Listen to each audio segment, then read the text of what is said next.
Hi hello all welcome to my YouTube channel. Next Mahasweta ദേവിയുടെ നോവലാണ് നമുക്ക് പഠിക്കാനുള്ളത്. മഹാശ്വേത ദേവി എന്ന് പറയുന്നത് ഒരു പ്രോമിനന്റ് ബംഗാളി റൈറ്ററാണ്. And she is also a social activist.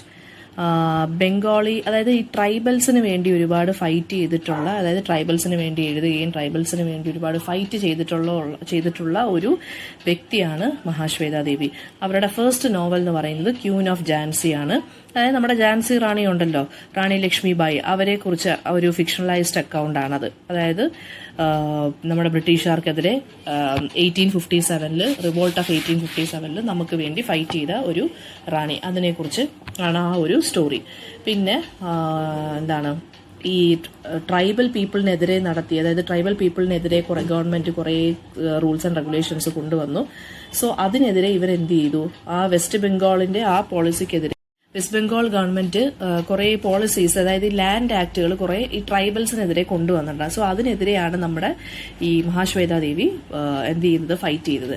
And Gayathri Spivak എന്ന് പറഞ്ഞ ഒരു പോസ്റ്റ് കൊളോണിയൽ സ്കോളർ ഉണ്ട്. അവരാണ് മഹാശ്വേത ദേവിയുടെ ഷോർട്ട് സ്റ്റോറീസ് എല്ലാം ഇംഗ്ലീഷിലോട്ട് ട്രാൻസ്ലേറ്റ് ചെയ്തും പബ്ലിഷ് ചെയ്തതും എല്ലാം. ഓക്കെ, അതിനകത്ത് ഏറ്റവും ഇമ്പോർട്ടന്റ് ആയിട്ടുള്ള ഷോർട്ട് സ്റ്റോറി കളക്ഷനാണ് ദ ബ്രസ്റ്റ് സ്റ്റോറീസ്.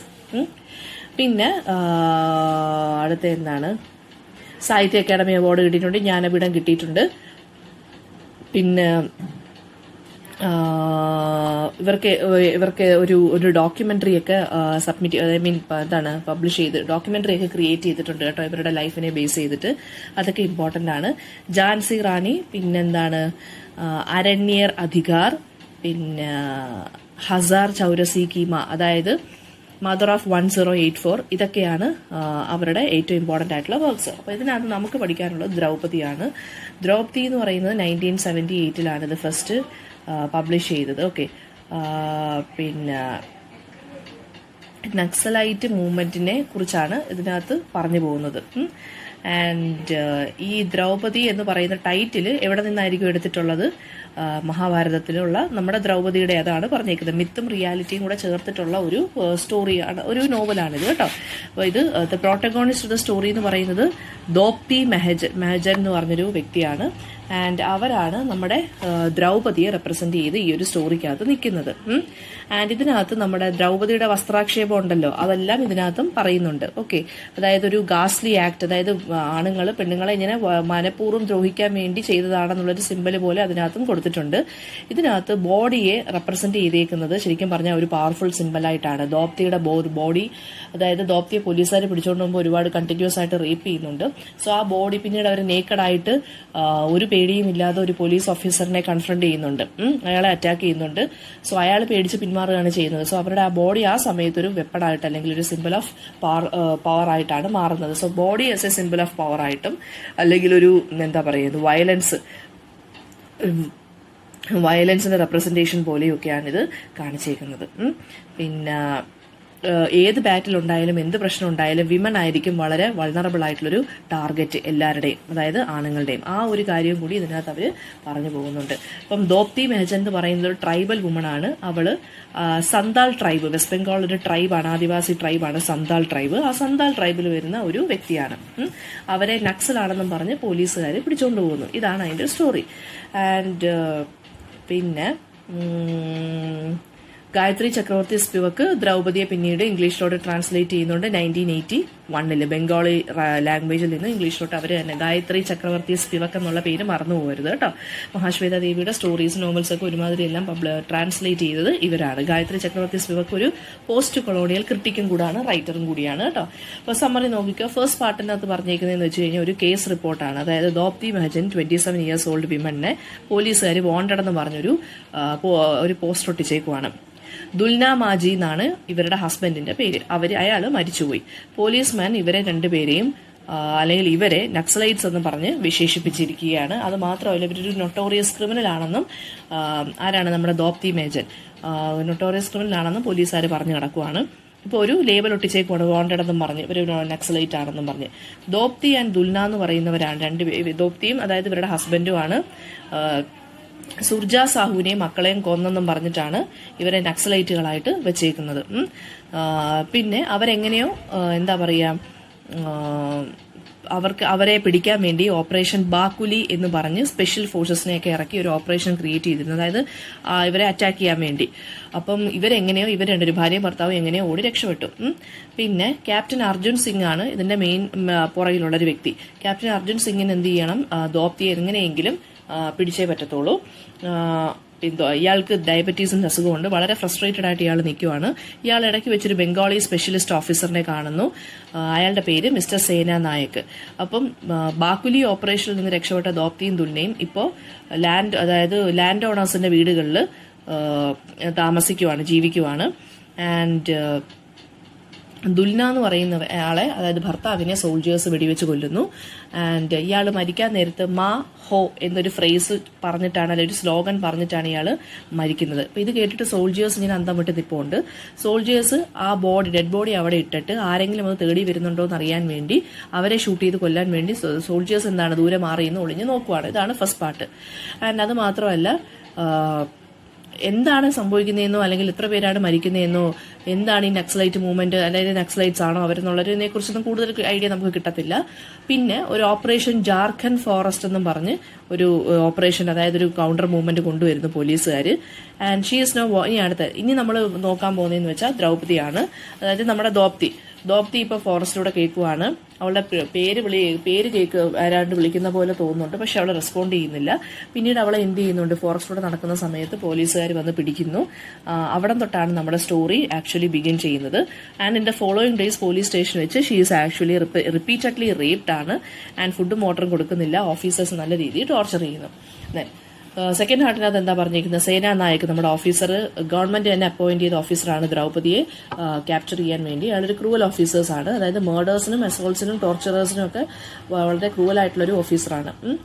പിന്നെ ഇപ്പൊ ആരെ ക്യാപ്ചർ ചെയ്താലും, ട്രൈബൽസ് അതായത് ആക്ടിവിസ്റ്റുകളെ ആര് ക്യാപ്ചർ ചെയ്താലും അവരുടെ ഇൻറ്റസ്റ്റൈൻസ്, സ്റ്റൊമക്കും ഹാർട്ടും എല്ലാം ആർക്ക് ഇട്ട് കൊടുക്കാൻ പറയും, ഫോക്സിനും വൾച്ചറിനും വേമിനും ഇട്ട് കൊടുക്കാൻ ഈ സേനാ നായക് എന്നുള്ള ഓഫീസർ പറയും. ആൻഡ് കുറച്ച് ദിവസം കഴിഞ്ഞപ്പോഴത്തേക്കും എന്ത് ചെയ്തു, പോലീസുകാർ ഇവരുടെ ടേൺ എല്ലാം കഴിഞ്ഞപ്പോൾ, റേപ്പ് എല്ലാം ചെയ്ത് കഴിഞ്ഞപ്പോൾ ദോപ്തി എടുത്ത് പറഞ്ഞു ഉടുപ്പെടുത്തിട്ട്, കാരണം സേനാ നായക് എന്നുള്ള ഓഫീസർ വന്നു എന്ന് പറഞ്ഞു. ഗാർഡിനെ പുഷ് ചെയ്തിട്ട് ഗാർഡ് ഇവൾക്ക് വെള്ളം കൊടുക്കുന്നു. വെള്ളം കൊണ്ട് ഇവർ ദേഹം കഴുകിയിട്ട് അവരെന്ത് ചെയ്യാണ്, തുണി വലിച്ചു കീറിയിട്ട് ഇവള് ചിരിക്കുകയാണ് ചെയ്യുന്നത്. എന്നിട്ട് നേക്കഡായിട്ട് ഇവൾ എന്ത് ചെയ്യുവാണ്, ഈ ടെന്റിന്റെ ടെന്റിലാണ് കൊണ്ടിട്ടേക്കുന്നത് കേട്ടോ, പോലീസുകാരുടെ ടെന്റിന്റെ വെളിയിലോട്ട് ഇറങ്ങി നടക്കുമ്പോൾ ഇവള് സേനാ നായകനെ കണ്ടു. സേനാ നായകൻ നേക്കഡാണെന്ന് ഇവള് കണ്ടപ്പോൾ തന്നെ പെട്ടെന്ന് തല കുനിച്ചു.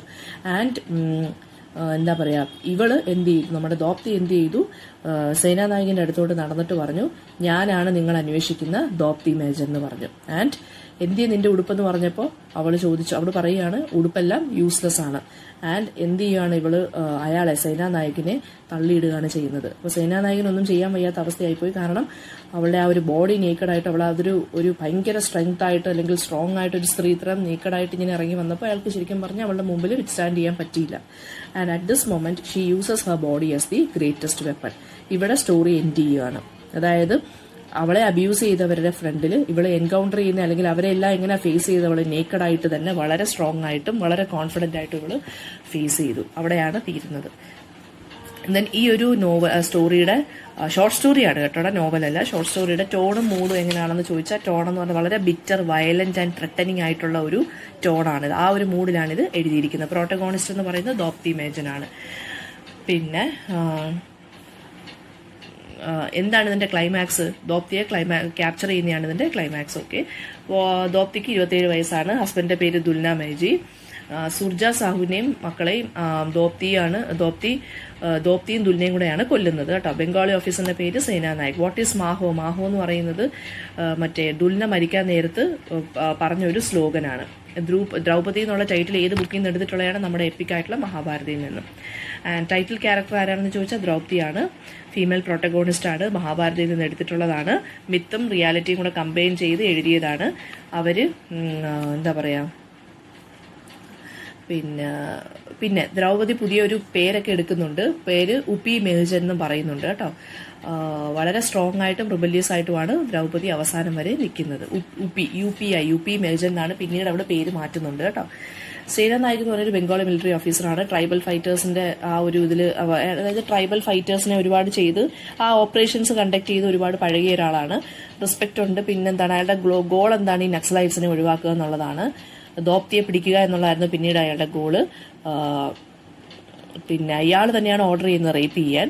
അവളുടെ ആ ഒരു ബോൾഡ്നെസ് കണ്ട് ഇയാൾ എന്ത് ചെയ്തു, ഇയാൾ പേടിച്ചുപോയി അവസാനം. സെക്ഷൽ വയലൻസിനെ കുറിച്ച് പറയുമ്പോൾ പേട്രിയാർക്കിയുടെ എലമെന്റ് വരുന്നുണ്ട്. ആണുങ്ങൾ പെണ്ണുങ്ങളെ അതായത് ഒബ്ജക്റ്റ് ഓഫ് പ്ലഷർ ആയിട്ടാണ് കാണുന്നത്. ബോഡി എന്ന് പറയുന്നത് ആണുങ്ങൾക്ക് ലസ്റ്റ് ആയിട്ട് ആ ഒരു ഇതായിട്ടാണ് കൺസിഡർ ചെയ്യുന്നത്. പിന്നെ അവരുടെ ഫാന്റസിയും പണിഷ്മെന്റും തീർക്കാൻ വേണ്ടിയുള്ളൊരു ഒബ്ജക്റ്റ് മാത്രമാണ് പെണ്ണുങ്ങളുടെ ബോഡി. ദോപ്തിയെ റേപ്പ് ചെയ്യുന്നുണ്ട്, ട്രൈബൽ ആയതുകൊണ്ടും റിബൽ ആയതുകൊണ്ടും എല്ലാം. ഓക്കെ, ദെൻ വിമൻസ് ഐഡന്റിറ്റി ദേവിയുടെ മഹാശ്വേത ദേവിയുടെ സ്റ്റോറീസിൽ എങ്ങനെയാണ് വരുന്നതെന്ന് ചോദിച്ചു കഴിഞ്ഞാൽ എന്താണ് role of wife, role of mother ഇതെല്ലാം കാണിക്കുന്നുണ്ട്. പിന്നീട് സ്ട്രോങ് ആയിട്ട് സ്ത്രീകൾ മാറുന്നതാണ് കാണിച്ചിരിക്കുന്നത്. പിന്നെ പേജ് നമ്പർ 215 ഏറ്റവും last question, comment on the beginning of the story, അതെന്താണെന്ന് പറയുക. ദെൻ ജെൻഡർ ഡിസ്ക്രിമിനേഷൻ എന്താണെന്ന് പറയുക. പിന്നെ last question, SI question important ആണ്. ഈ ദ്രൗപദി എന്നുള്ള നോവൽ ഒരു സിമ്പിൾ ഓഫ് സബോൾട്ടേൺ ഡിഫൻസ്. സബോൾട്ടേൺ എന്ന് വെച്ച് കഴിഞ്ഞാൽ എന്താണ്, ഒരു വർക്കിംഗ് ക്ലാസ്, അതായത് മാർജിനലൈസ്ഡ് ആയിട്ടുള്ള ഒരു സെക്ഷൻ ഓഫ് പീപ്പിളിനെ കുറിച്ചാണോ ഈ കഥ പറയുന്നത്. അതിനെയാണ് സബോൾട്ടേൺ എന്ന് പറയുന്നത്, മാർജിനലൈസ്ഡ് കമ്മ്യൂണിറ്റി. അപ്പം നീ പറയണ അവിടെ മാർജിനലൈസ്ഡ് ആൻഡ് എക്സ്പ്ലോയിറ്റഡ് കമ്മ്യൂണിറ്റിയാണ് ട്രൈബൽ കമ്മ്യൂണിറ്റി. അതുപോലെ തന്നെയാണ് അവിടുത്തെ സ്ത്രീകളും. അപ്പോൾ അതിനെക്കുറിച്ച് സംസാരിക്കുക. പിന്നെന്താണ് പറഞ്ഞേക്കുന്നത്, ബ്രസ്റ്റ് സ്റ്റോറീസും എല്ലാം ഇതുപോലുള്ള തീമാണ് ഡീൽ ചെയ്യുന്നത്. പിന്നെ ബ്രസ്റ്റ് സ്റ്റോറീസ് എന്ന് വെച്ച് കഴിഞ്ഞാൽ എന്താണ്, ഇതൊന്ന് കമ്പയർ ചെയ്ത് എഴുതുന്നത് നല്ലതായിരിക്കും. ഇവിടെ ബ്രസ്റ്റ് സ്റ്റോറീസ് എന്ന് പറയുന്നത് കളക്ഷൻ ഓഫ് ഷോർട്ട് സ്റ്റോറീസ് ആണ്. അതിനകത്ത് ബ്രസ്റ്റിനെ ഒരു സിമ്പിൾ ഓഫ് വെപ്പൺ ആയിട്ടാണ് യൂസ് ചെയ്തേക്കുന്നത്, അതായത് ഒരു സിമ്പിൾ ഓഫ് എക്സ്പ്ലോയിറ്റേഷൻ ആയിട്ട്. അതിനകത്തൊരു സ്റ്റോറി ഉണ്ട്, ദ ബ്രസ്റ്റ് ഗിവർ എന്നും പറഞ്ഞ്, സ്തനദായിനി എന്നാണ് മലയാളത്തിൽ പറയുന്നത്. The breast giver. Breast giver എന്ന് പറയുന്നതിന് ഒരു സ്ത്രീ എന്താണ് ഒരു റിച്ച് ഫാമിലിയിലെ കുഞ്ഞുങ്ങൾക്ക് വേണ്ടി, റിച്ച് ഫാമിലിയിലെ ഗ്രാൻഡ് ചിൽഡ്രന് വേണ്ടി ഇവരിങ്ങനെ പാല് കൊടുത്തുകൊണ്ടിരിക്കുക. ഇവർ ഒരു മാർജിനലൈസ്ഡ് കമ്മ്യൂണിറ്റി പെട്ടൊരു സ്ത്രീയാണ്. ഇവർ പാല് കൊടുക്കുന്നത് ഒരു റിച്ച് ഫാമിലിയിലെ ഒരാളുടെ മോന്റെ കുഞ്ഞുങ്ങൾക്കാണ്. അയാളുടെ മക്കളുടെ എല്ലാ കുഞ്ഞുങ്ങൾക്കും ഇവരാണ് പാല് കൊടുക്കുന്നത്. സോ ഇവരുടെ ഹസ്ബൻഡ് എനിക്ക് തോന്നുന്നു ഹാൻഡിക്യാപ്ഡോ അങ്ങനെ എന്തോ ആണ്. പാല് കൊടുത്ത് ഒരുപാട് ഒരു 10-12 വർഷത്തോളം ഇവർ പാല് കൊടുക്കുന്നുണ്ട്. എന്ന് വെച്ചാൽ ഇവർക്ക് ഒരിക്കലും പാല് തീരുന്നില്ല ബ്രസ്റ്റിൽ. സോ ഇവർ പാല് കൊടുത്തുകൊണ്ട് ഇങ്ങനെയാണ് ജീവിക്കുന്നത്. പാല് കൊടുത്ത് ഇതൊരിക്കലും പറ്റാത്തത് കൊണ്ട് ഇവർക്ക് ഒരു ദേവിയുടെ ഒരു സിംബലൈസേഷൻ വരുന്നുണ്ട്. അതായത് ഒരു ഗോഡസ് ആണ്, പിന്നെ അതായത് എല്ലാവരെയും തന്റെ മക്കളെ നർച്ചർ ചെയ്യുന്ന ഒരു ഗോഡസ് ആയിട്ടൊക്കെ പിന്നീട് ഇത് വരുന്നുണ്ട്. അങ്ങനെ കുറച്ച് കഴിയുമ്പോൾ ഇവർക്ക് ബ്രസ്റ്റിൽ ക്യാൻസർ വരുന്നു. ഇവരൊറ്റയ്ക്ക് മരിച്ചു. അതായത് ബ്രസ്റ്റിൽ ക്യാൻസർ വന്നപ്പോൾ പാല് പറ്റി ബ്രസ്റ്റ് റിമൂവ് ചെയ്യേണ്ടി വരുന്നതുകൊണ്ട് ആർക്കും പാല് കൊടുക്കാൻ പറ്റാത്തത് കൊണ്ട് ഇവരെ ആരും തിരിഞ്ഞു നോക്കിയില്ല, ഇവർ മരിച്ചു. അപ്പോൾ ബ്രസ്റ്റ് എന്ന് പറയുന്നത് ഇവിടെ എന്താണ്, ഒരു സിമ്പിൾ ഓഫ് എക്സ്പ്ലോയിറ്റേഷൻ ആണ്. അതായത് ആളുകൾക്ക് അവരുടെ യൂസിന് വേണ്ടി മാത്രം ഇവരെ യൂസ് ചെയ്തു.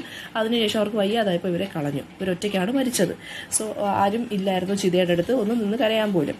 സോ അതാണ് ബ്രസ്റ്റ് ഗിവറിനകത്തോടെ. അപ്പോൾ ഇതേപോലെ തന്നെയാണ് ബോഡിയുടെ കാര്യം ചോദിക്കുമ്പോൾ, എങ്ങനെയാണ് ബോഡി മഹാശ്വേത ദേവി യൂസ് ചെയ്യുന്നതെന്ന് ചോദിക്കുമ്പോൾ ഈ ഒരു ഷോർട്ട് സ്റ്റോറിയുടെ കാര്യവും യൂസ് ചെയ്യണം കേട്ടോ. പിന്നെ സ്ത്രീകൾക്ക് വേണ്ടിയാണ് എപ്പോഴും എഴുതുന്നത്, ഇതുപോലെ ട്രൈബൽ പീപ്പിളിന് വേണ്ടിയാണ് എഴുതുന്നത്. മിസ് പറഞ്ഞ സ്റ്റോറി ഫുള്ളായിട്ട് എഴുതുക. റേപ്പ് ചെയ്ത കാര്യമൊക്കെ എഴുതാൻ നോക്കുക കേട്ടോ. ട്രൈബൽ പ്രശ്നവും ജെൻഡർ ഇനിക്വാളിറ്റിയുടെ കാര്യവും പറയുക. സബോൾട്ടേൺ എന്ന് വെച്ചാൽ മാർജിനലൈസ്ഡ് കമ്മ്യൂണിറ്റിയെ കുറിച്ച് ആണ് പറയുന്നത് കേട്ടോ. അപ്പോൾ ഇവിടെ ദ്രൗപദി എന്ന് പറയുന്നത് ശരിക്കും പറഞ്ഞ കോൺഫ്ലിക്റ്റ് ആണെങ്കിലും എന്ത് വോർ നടന്നാലും സ്ത്രീകളാണ് വിക്ടിം ആവുന്നത്. സോ അതാണ് ഇവിടെ കാണിച്ചിരിക്കുന്നത്. സ്ത്രീകളെയാണ് എക്സ്പ്ലോയിറ്റ് ചെയ്യുന്നത്, സെക്ഷലി ആണെങ്കിലും അല്ലാതെ ആണെങ്കിലും. അപ്പോൾ ഇവിടെ ഒരു വുമൺസ് ബോഡി വെച്ചിട്ട് അവരെന്ത് ചെയ്യാണ്, റെസിസ്റ്റ് ചെയ്യുകയാണ്. അവർക്ക് വരുന്ന പ്രശ്നങ്ങളെ അവർ അവസാനം എന്ത് ചെയ്യാണ്, റെസിസ്റ്റ് ചെയ്യുകയാണ് ചെയ്യുന്നത്.